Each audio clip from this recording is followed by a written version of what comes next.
तर कसे आहात? तर चला मी आज तुम्हाला सांगते कांद्याच्या पातचा ठेचा. ही बघा, इथं मी बारीक कांद्याची पात चिरून घेतली, तिला स्वच्छ धुवून घेतली आणि अशा चाळणीमध्ये ठेवून गेली, म्हणजे त्याचं पाणी सगळं निथळून जायला पाहिजे. तर चला रेसिपीला सुरुवात करू. हे बघा, कढईमध्ये 3 पळी तेल टाकून घेतले. त्याला लागण्यासाठी कांदा, टोमॅटो, इथं लसूण आणि अद्रक मिरचीचा ठेचा, परत शेंगदाण्याचं कूट आणि थोडंसं दही. तर चला रेसिपीला सुरुवात करूया.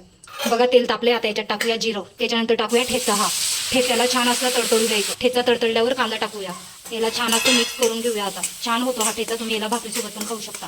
कांद्याला असं छान असं भाजून घ्यायचं आहे आपल्याला. आता कांद्याला थोडं जास्त वेळ भाजून घ्यायचं आहे आपल्याला, म्हणजे कांदा पूर्ण असा खरपूस भाजला गेला पाहिजे. कांदा भाजला गेल्यानंतर याच्यात टाकूया आपण टमाटरला छान असं मिक्स करून घ्यायचं. टमाटर मॅश होण्यासाठी जरा मीठ टाकूया, मिक्स करूया.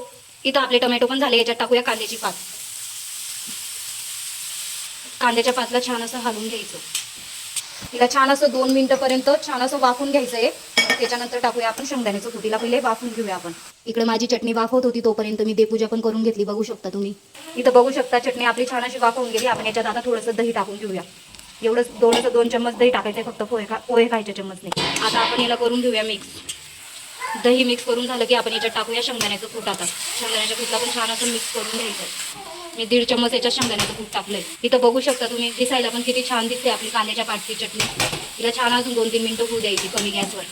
आता आपली इथं चटणी होत आली. याला मॅशरच्या साहाय्याने याला चांगलं असं मॅश करून घ्यायचं. तुमच्याकडे मॅशर नसलं तर तुम्ही चमच्याने पण करू शकता. अशा प्रकारे छान असं मॅश करून घ्यायचं याला.